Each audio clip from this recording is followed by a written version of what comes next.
대해 스님 어록 보고 있습니다. 오늘은 1권 책거리를 하지 싶은데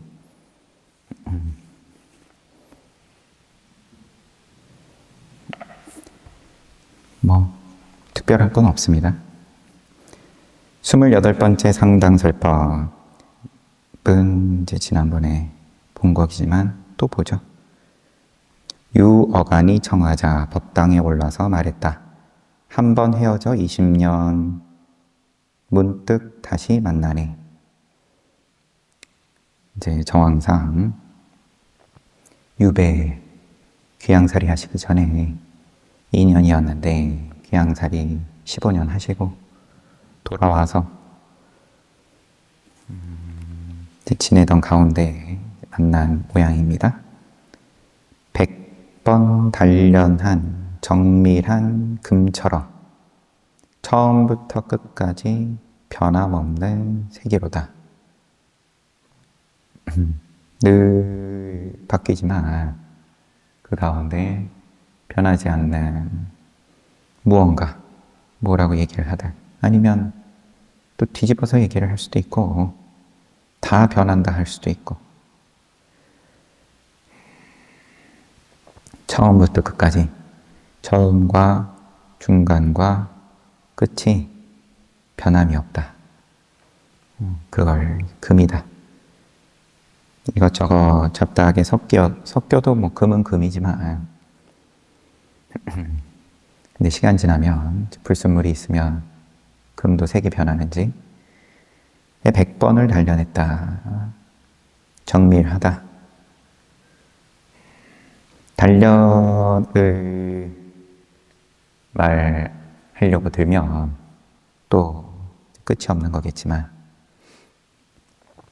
그것 또한 귀하다.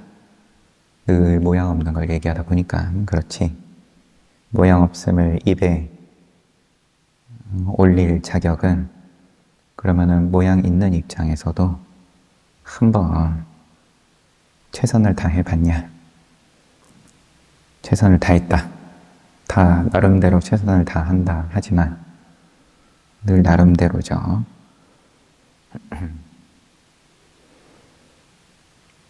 나에게 법바퀴를 굴려달라고 청하니 보살의 서원을 키웠구나.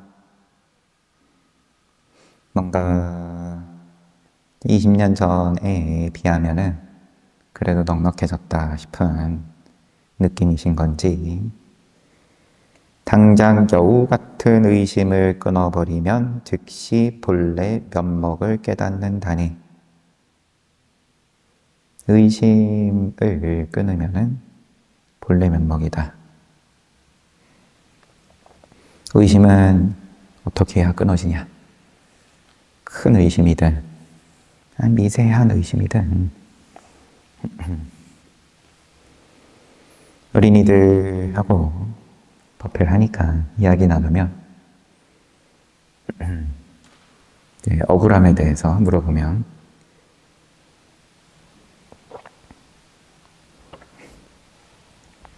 형제하고든 아니면은 뭐 학교의 친구든 친구 사이에서든 그러면은 이제 공평하지가 않다. 떡을 하나 얻어도 그렇지만 혼이 나도 또 그렇고 혼이 나도 공평하면 좋겠고 뭘 얻어도 얻은 건 다 좋은 일인데 얻는 일은 그런데 비교를 안 할 수가 없으니까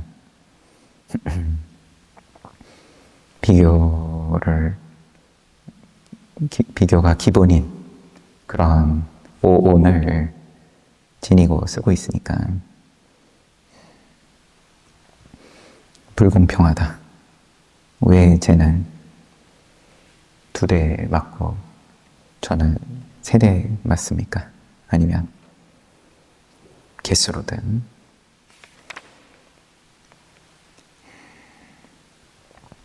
뭐든 간에 다 이제 왜가 붙으니까 그냥 그런가 보다. 이게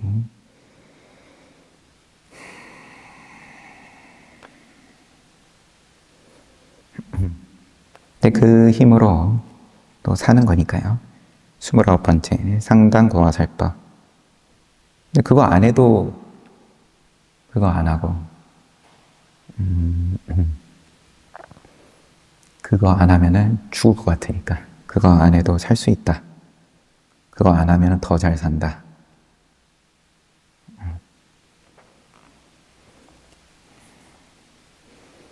요게, 여기에 대해서 믿음을 그래도 주고받을 수 있으면 선지식인 거고, 절에 부시하라고 저런 소리 하는구나 하면, 그래도 선지식이다. 어쩔래? 이러면. 29번째, 상당고화살법. 법당에 올라 인용하시기를 원통수 화상이 대중에게 소림에서 9년 차갑게 앉아 있었는데 가까스로 신광, 제자죠. 달마스님 제자. 팔을 끊었다. 눈밭에 서서. 신광이 밝혀내었다. 지금은 옥인지 돌인지 구분하기가 어려워. 다만 번거로운 종이꾸러미를 얻을 뿐이다. 이거는 뭔가 출처가 있어서 원통수 조금 생경해서 원통수겠죠. 원통수 화상이 대중에게 말했다.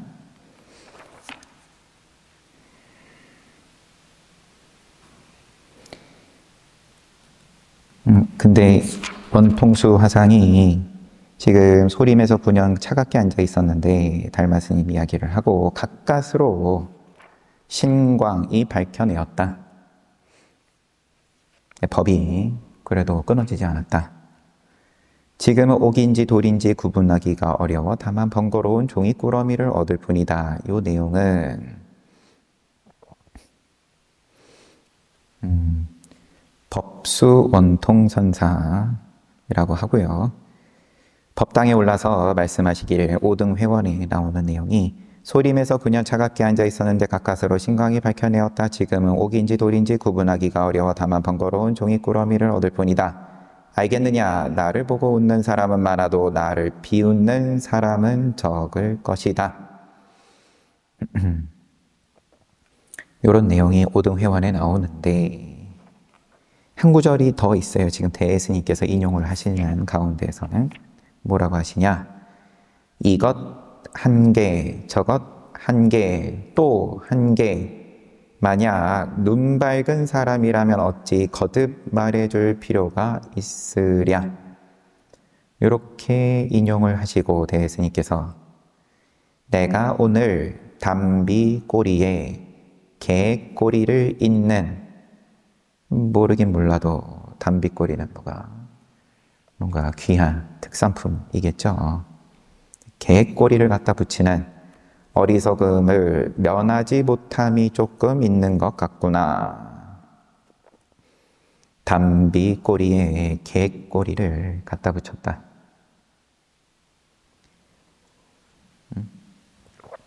그러면 일부러 앞에 이야기에서 원통, 법수, 선사의 법문 뒤에 내가 한 줄 더 붙였다.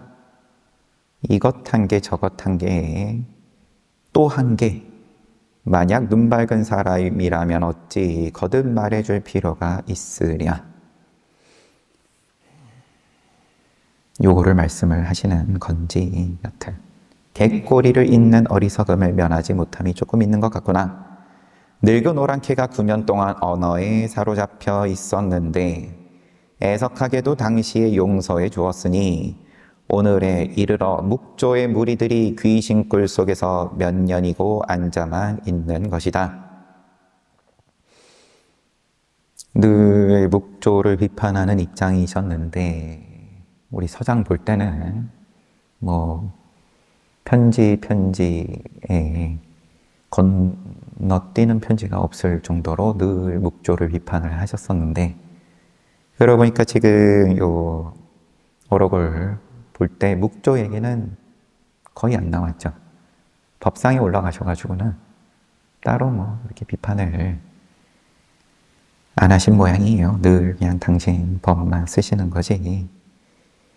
비판한다 그래도 뭐 그것 또한 법이지만 여튼 오늘에 이르러 묵조의 무리들이 귀신굴 속에서 몇 년이고 앉아만 있는 것이다. 왜? 늙은 오랑캐 달마스님이 면벽 9년이다 이야기를 하는데 거꾸로 말씀을 지금 거기 언어에 사로잡혀 있다. 그거 달마스님을 그러면 비판하는 거냐?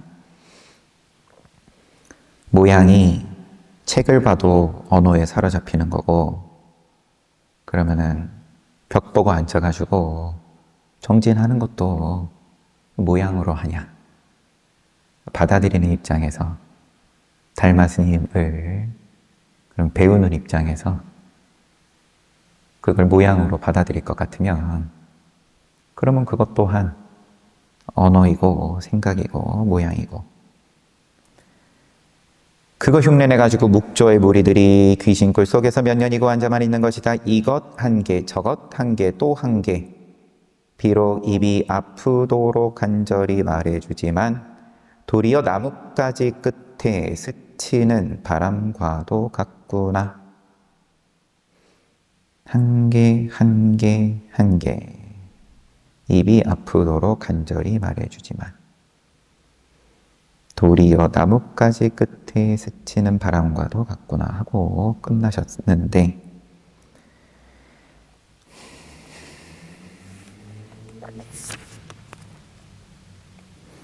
한 개, 이것도 한 개, 저것도 한 개, 또 한 개. 한 개 주머니에 넣고 두 개, 세 개. 경전을 한 번 보고 두 번 봤다. 세 번 봤다. 면벽을 1년 했다. 2년 했다. 9년 했다.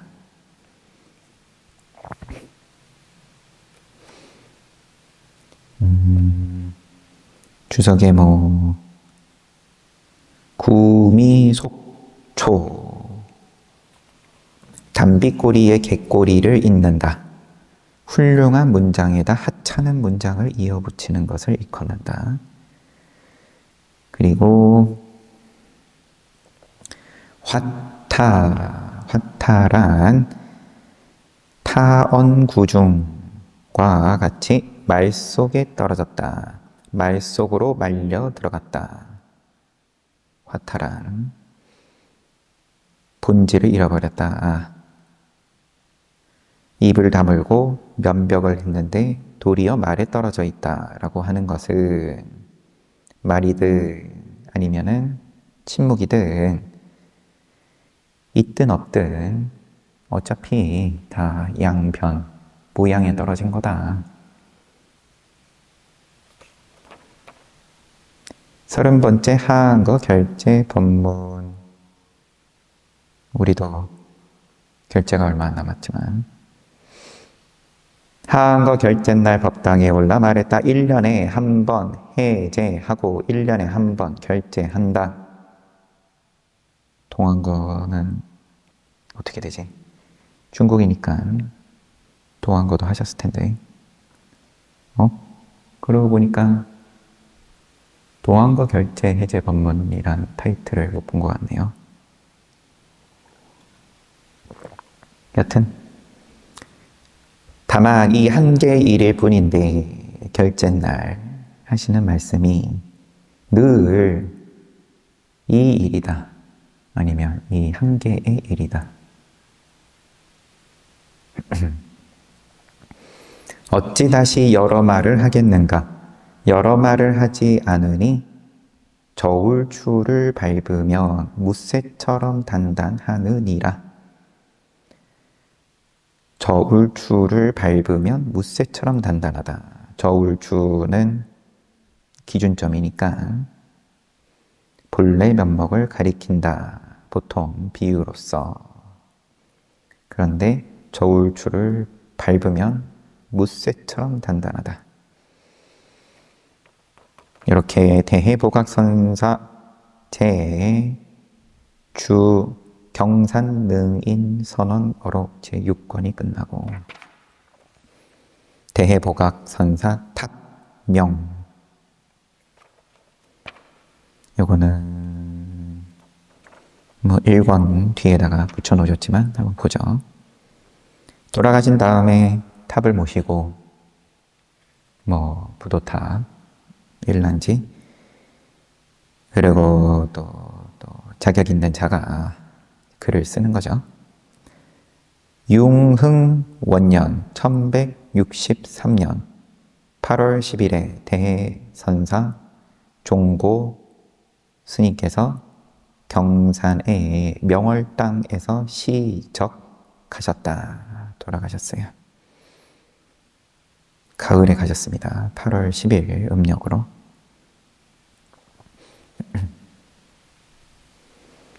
그러면은 고종 우리 계속해서 나오던 황제의 생일, 그건 이제 고종 황제고 황제가 먼저 바뀌었죠.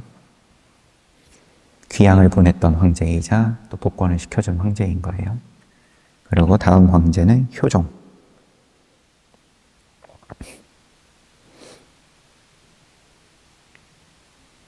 그런데 융흥 원년이니까 새 황제가 오른 그 해에 시적하셨다.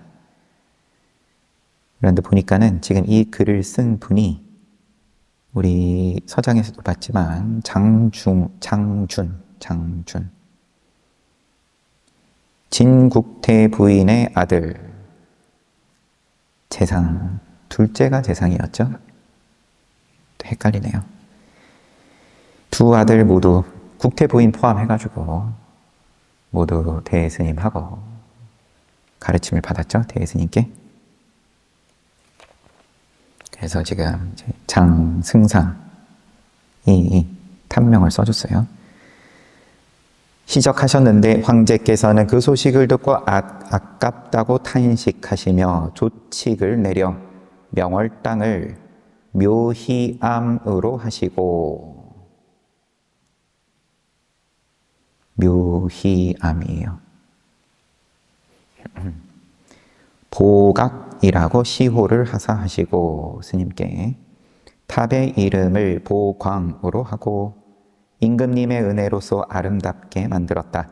스님을 따르는 사람들이 묘희암의 뒤편에서 스님의 온전한 몸을 장사 지내고, 그런데 주석이 시신을 탑에 안치했다. 이때 당시에는 탑이는 안 하는 풍습이었는지 요현 스님을 보내어 명을 부탁하게 하였다. 요현 스님을, 요현 스님 한 번씩 나왔던 것 같아요. 시자 대스님, 명, 지금 이 글이죠. 그러면 탐명이니까 누가 부탁한 건 주어가 뭐죠? 그러면 황제가 요현 스님한테 부탁해서 장승상에게 명을 부탁하게 하였다. 그럼 뭐가 모양이 조금 이상해서 하여튼 죄송합니다. 문장이 있습니다. 스님을 따르는 사람들이 이제 후손 이제 남아있는 사람들이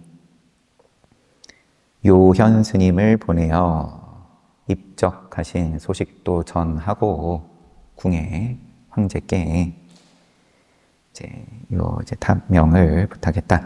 앞서 임금님께서 보안 군왕이셨던 때, 그러면 태자의 이름 정도겠죠? 태자이던 시절에 스님의 명성을 듣고는 내도감을 경산으로 보내, 도감을 경산으로 보내어 스님을 만나 뵙게 했는데, 이런 문장에는 지금의 황제가 인연이 있다. 과거에도 인연이 있었다. 대스님하고 서로 가까운 사이다. 스님께서 개송을 지어 올리니 임금님께서는 매우 훌륭하게 여기셨다. 임금님께서 건저에 계시게 되자, 건저 남송의 수도인 건강에 북저에 있는 건장궁, 이것도 앞에 한번 나왔죠. 이런 게 아마 뭐 국내에서 어떤 포지션, 정치적인 입지를 드러내겠죠. 다시 내 지객을 보내어 스님께 청하여 산중에서 대중을 위하여 법을 말씀하시게 하시고, 요게 엊그저께 본 나한 500 나한의 제를 올리는 그 행사, 직접 쓰신 묘희암이라는 큰 글자와, 묘희암은 이미 있었던 거예요. 이름이. 큰 글자와 지으신 진찬을 스님께 보내셨다. 근데 진찬은 본래는 고승의 진영에서 넣는 찬양하는 개송, 여기에서는 묘희암이라고 일하는 큰 글씨와 그 옆에 작은 글씨로 쓴 찬양하는 개송을 가리킨다. 황제가 써준 걸로 지금은 읽힙니다. 직접 쓰셨다고 명시되어 있네요. 묘희암이라는 이름은 위에는 이제 돌아가시는 거에 대해서 안타깝게 탄식하면서 명월당을 묘희암으로 하시고, 이름 자체는 이미 지어준 이름이셨던 모양이고요. 또 2년 뒤에 임금님께서 즉위하시자 비로소 대해선사라는 호를 내리셨다. 다음 해 다시 내리신 친필,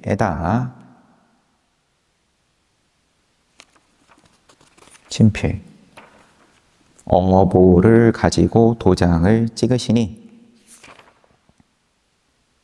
다음에 다시를 어디다 붙여야 되는 건지, 다시 써주셨다는 말인지, 아니면 다음에 다시 콤마 앞서서 내리셨던 친필에다가 어보를 가지고 도장을 찍으시니 인지,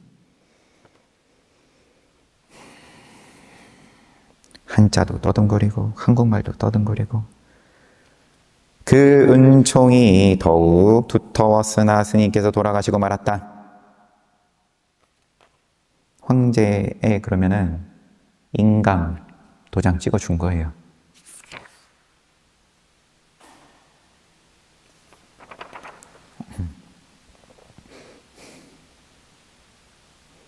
여튼 우러러 생각해보면 임금님께서는 신성하고 영민하고, 임금님께서는 신성하고 영민하고 용맹스러운 자질이 세상에서도 드문 분이시면서도 황제를 계속 높이고 있습니다. 일개 방외지사, 저 일개 메인스트림에서 벗어난 그러한 선비 사자, 이처럼 은혜롭게 돌아보셨다. 대개 스님께서는 불가에 몸담고 계시면서도 이른바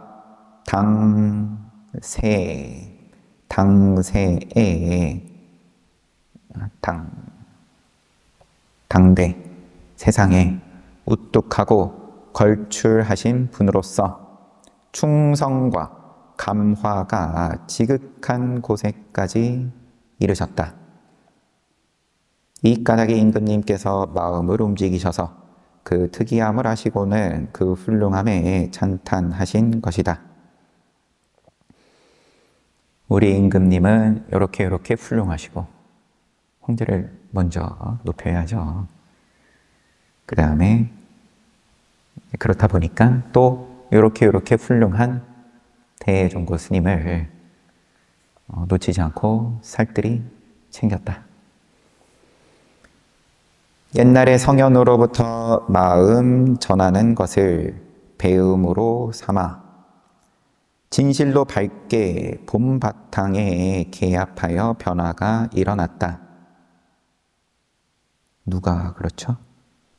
옛날에 성현으로부터 마음 전하는 것을 배움으로 삼아 진실로 밝게 봄 바탕에 개합하여 변화가 일어났다. 대종고 스님 말씀으로 보이고요.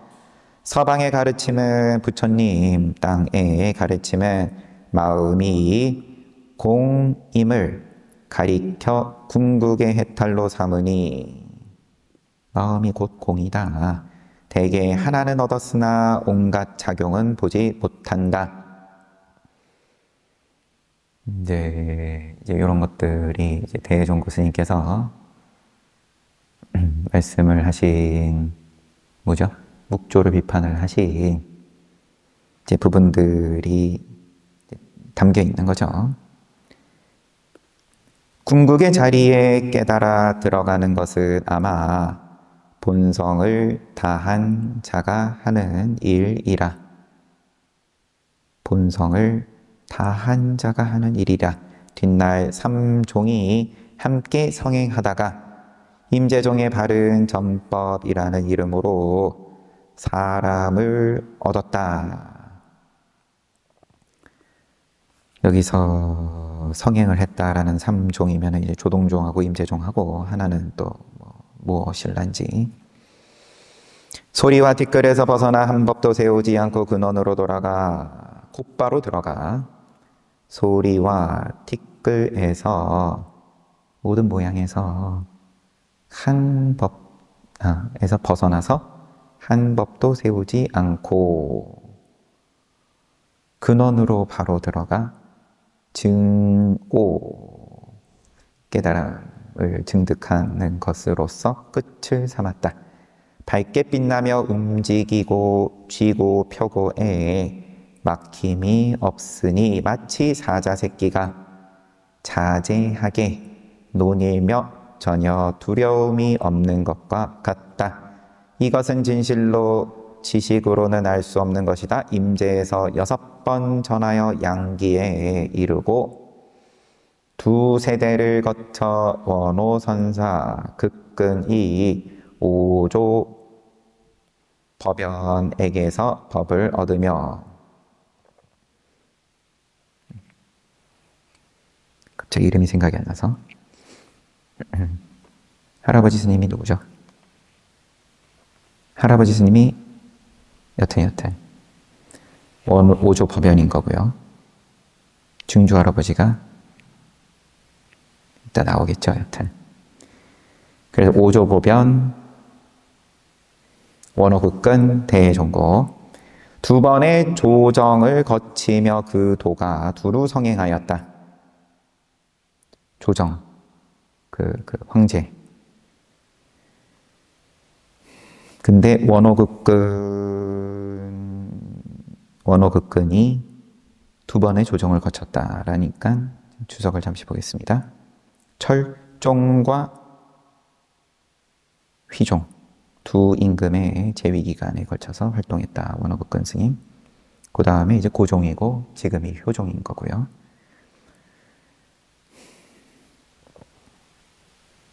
대스님을 원오 스님을 계승하여 그 밝음을 더하였다.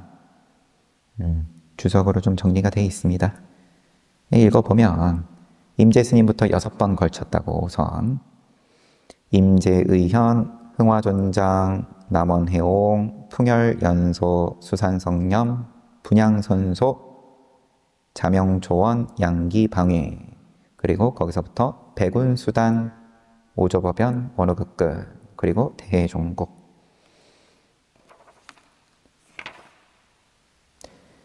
스님의 휘는 종고이고 선주 영국 사람이며 속성은 해씨이다. 해. 나이 17세에 출가해가지고 고향에 머물지 않고 경론을 가르치는 스님을 따라다녔으며 그 뒤에는 사방으로 행각하였다. 처음 조동종의 여러 노숙들, 여러 큰 스님들을 찾아다니며 그 말씀을 들었으나 이것이 과연 부처님과 조사의 뜻인가 하고 탄식하며 그들을 떠나 담당 문준 또는 담당 무준 스님을 찾아갔다. 문준 스님은 대스님이 깨달음에 가까이 다가섰음을 알아보셨지만 세월이 지난 뒤 스님에게 말씀하셨다. 돌아가시기 전에 그대의 말은 모두 통하여 막힘이 없었지만 그대는 아직 생사를 대적할 만한 공부가 되지는 않았다. 내가 이제 병이 깊으니 뒷날 천근을 내천자예요. 천근을 만나보면 그대의 일을 마칠 수 있을 것이다. 천근은 곧 원호 스님이다. 원호 스님을 추천을 했어요. 이제 나는 먼저 가니까 원호 스님 찾아가라. 말 안 들었죠, 근데. 뭐 상황이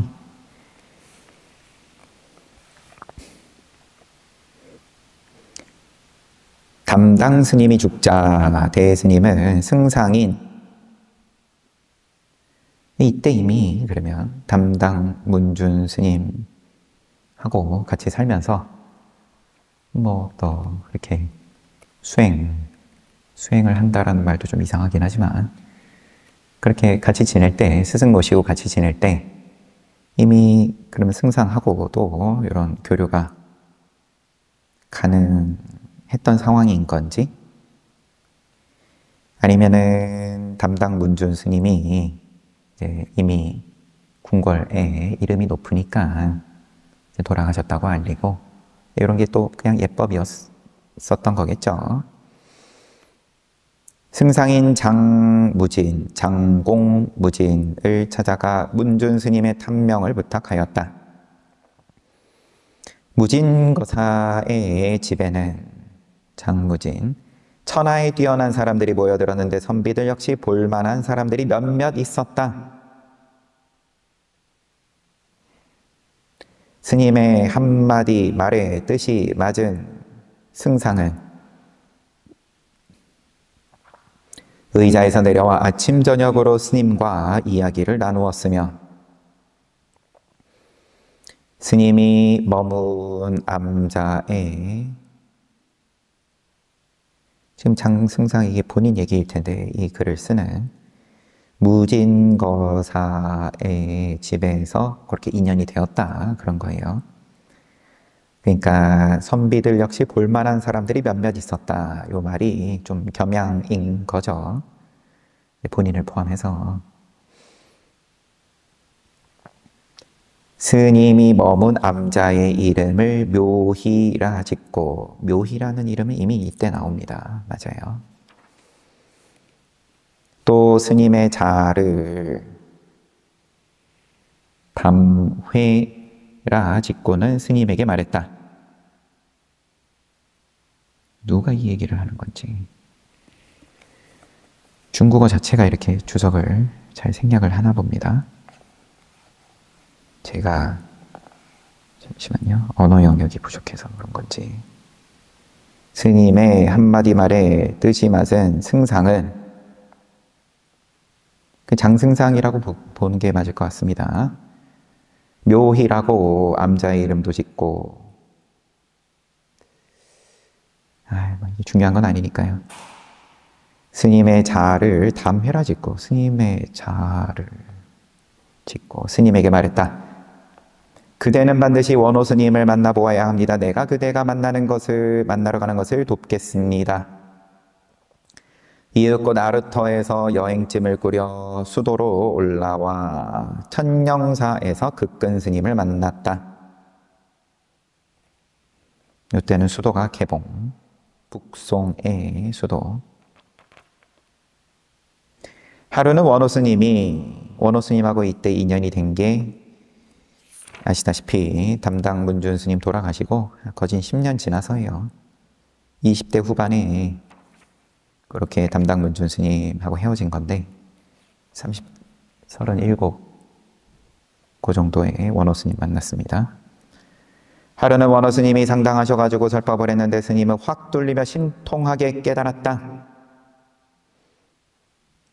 이에 원호 스님에게 말씀드리니까 원호 스님이 말씀하셨다. 아직 때가 아니다. 그대가 비록 얻은 것은 있으나 대법은 아직 밝히지 못했다. 다시 어느 날 원호 스님이 법변 스님의 있다는 말과 없다는 말에 원호 스님의 스승 오조법연 스님의 있다는 말과 없다는 말, 육구하고 묵구에 대한 말씀을 들어서 예를 인용하면서 말씀했는데 원호 스님은 그걸 듣고 대안락법을 얻었다. 원호 스님이 손을 어루만지면서 말씀하셨다. 이제야 내가 너를 속이지 못함을 알겠구나. 요거는 기억을 제가 더듬어서 얘기를 하려고 봤더니만 주석으로 또 잘 나와 있어서 보면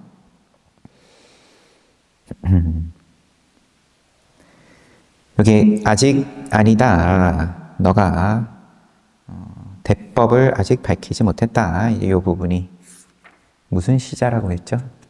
아무것도 안 하고 그냥 가만히 있으면 되는 시자. 그래서 말하자면 보림을 할 수 있게끔 너는 이제 그냥 시간 보내라. 이제 그러던 가운데 누군가 찾아와서 문답을 저도 헷갈리네요. 누군가 찾아와서 문답을 하는 거를 듣고 맞아요. 소기 이야기.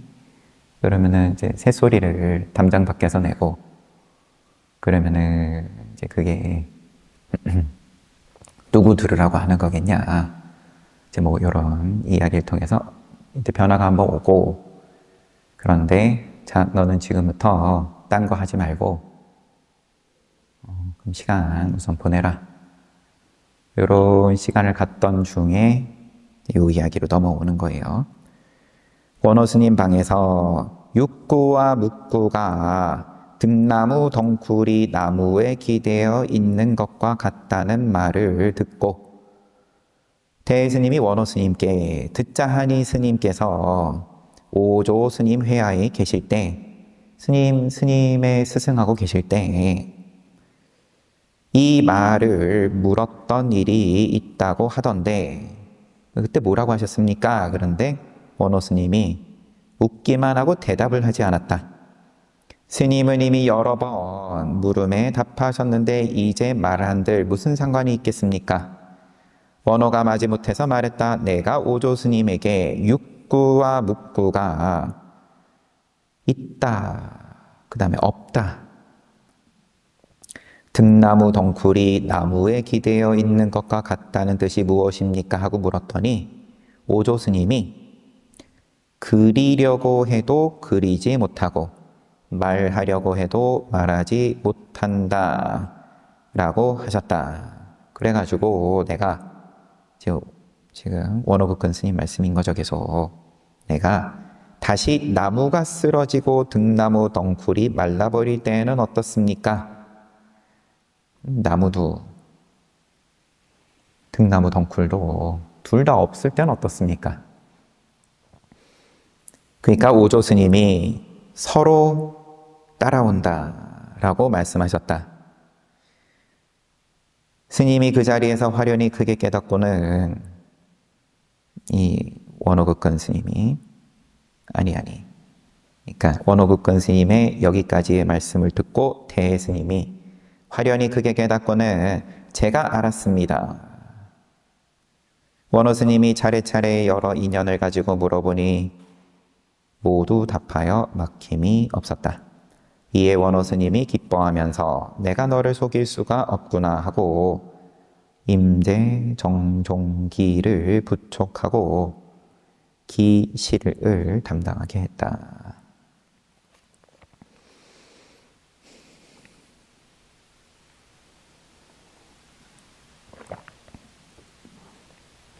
이제 깨달은 그 장면, 대스님의 이거를 근데 이 탐명에 굉장히 요약해가지고 담았어요. 그냥 짧게. 있다. 육구와 묵구 요 말을 듣고 대안락법을 얻었다. 황제를 찬탄하고 또 대스님도 찬탄하고 그런 말들에 비해서도 더 짧아요. 이로부터 어떤 경우에도 힘차고 날카로운 마음에 마음에 의심이 없어 거침없이 마음대로 말하니 마치 소진과 장의의 웅변과도 같고 손무와 오기의 용병과도 같아서 손자병법, 손무 마치 천길 비탈에서 항아리에 물을 쏟는 듯하고 둥근 바퀴를 굴리는 듯하여 이것도 천길 비탈에서 바퀴 굴리는 거겠죠. 여러 노숙들이 옷깃을 거두고 그러면 자리를 떠나는 거예요. 그 날카로운 창끝을 감당하지 못했다. 지난날에 현사와 대부들이 흔히 앞다투어 스님과 더불어 교유하였는데 우승상인 여공 순도는 그 교제를 귀중하게 여겨 임금님께 글을 올려 자의와 불일대사라는 자색 가사하고 불일대사라는 호를 하사하시게 했다. 여진의 사변을 만나자. 이게 금나라가 북송을 침략한 것. 그래서 이때 수도 개봉이 함락되었다. 1126년이라고 돼 있어요.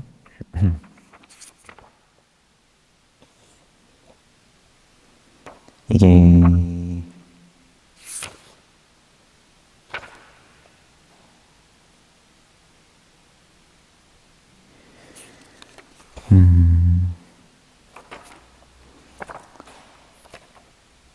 여진 우선은 이거 읽고 너무 주석으로 빠지면 정신없을 것 같아서 여진의 사변을 만나자 그 우두머리가 선승 10명을 붙잡으려 했는데 스님도 그 명단 속에 뽑혀 있었으나 그 뒤에 화를 면하게 되었다.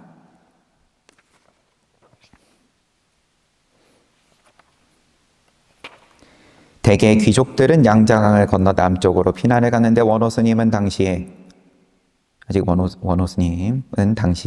운거의 법석을 이끌고 계시면서 스님을 제1자로 지명하여 대스님을 대중에게 도를 가르치도록 하시니 명망이 높으셨다. 스님은 그 뒤에 운거산으로 들어가 옛 운무남에 머무시니 배우는 자가 구름처럼 모여들었다. 당시 난을 피하여 호남으로 가서 양자강을 거쳐서 오른쪽으로 민 땅으로 들어가 장락에 양서암을 지었는데 그때 스님을 따르는 자들이 겨우 53인이었는데 50일도 지나지 않아 법을 얻은 자가 13인이나 되었으니 이전에는 없었던 일이었다. 뒤에 이들은 모두 두각을 드러내었다. 이제 오랑캐가 쳐들어와가지고 수도도 함락이 되고 다들 도망가고 이제 남쪽으로 피난 가고 뒤에 운거산으로 들어갔다. 이게 연도가 어떻게 되는지는 지금 따로 언급이 없어서 그리고 또 난을 피하여 호남으로 가가지고 양서암을 짓고 그때는 이제 53인밖에 되지 않았는데 예, 상황이 많이 열악했다. 계속 도망 다니느라고 따르는 자가 그랬는데 근데 50일 안거 한철 같이 살면서 빡세게 해서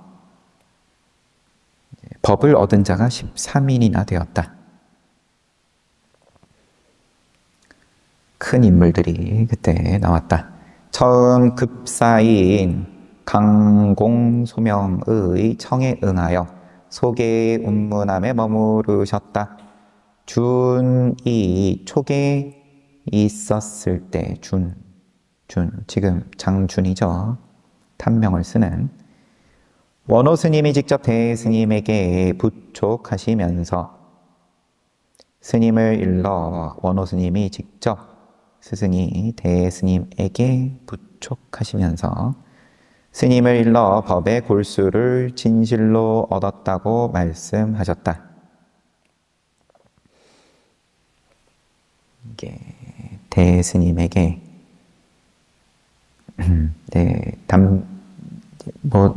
말의 뉘앙스로는 이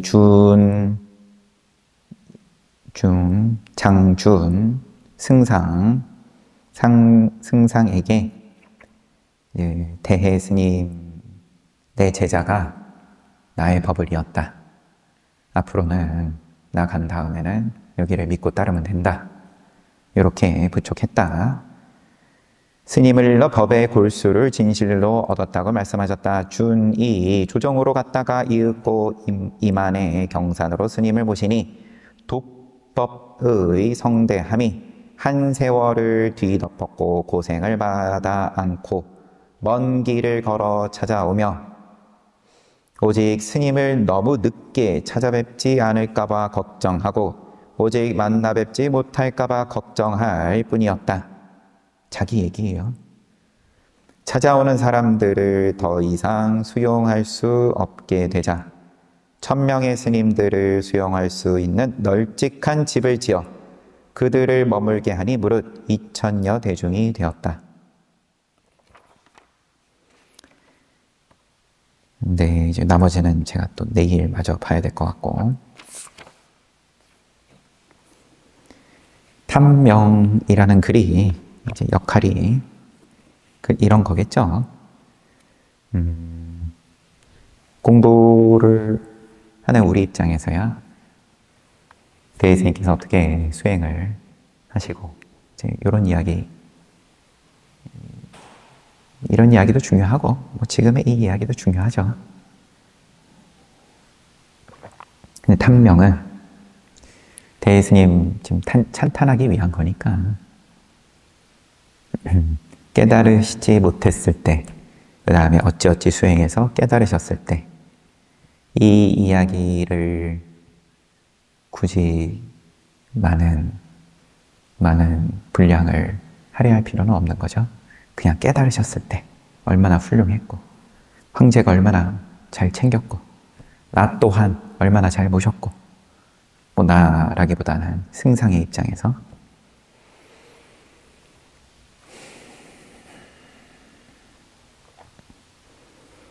그렇습니다.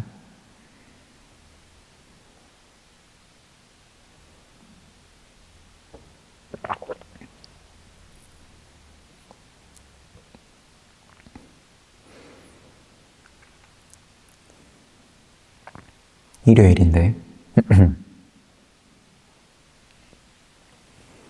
왜 월요일에는 월요일인데 화요일에는 화요일인데 라고 안 하고 일요일은 일요일인데 라고 하죠.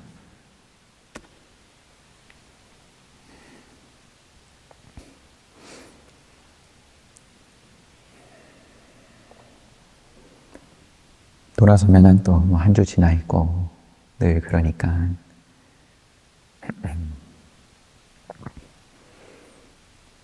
구름같이 사람이 모여서 대스님께 가르침을 받다가 외부의 침략으로 피난도 가고 그러면은 부랴부랴 몸만 피해서 소수의 53인이 소수라고 지금 얘기하니까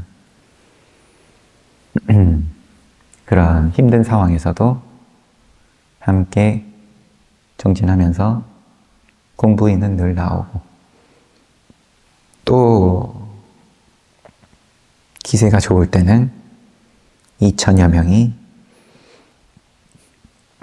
나라의 힘을 빌려서 2000여 명이 또 모여서 함께 정진하다가 그러다가 또 하긴 탐명이니까 귀양 가고 이런 게 얼마나 내용이 나올지는 모르지만 궁금하죠. 그러면은 또 다 뭐 던지고 귀양 가고 거기서도 사람이 모이고 편지로서 또 가르침을 주시고 그러다 또 복권이 되고 복권 되신 후에도 또 열정적으로 법을 설하시고 이제 그러한 가운데에 있습니다. 잘 봤습니다. 쉬었다가 정진합시다.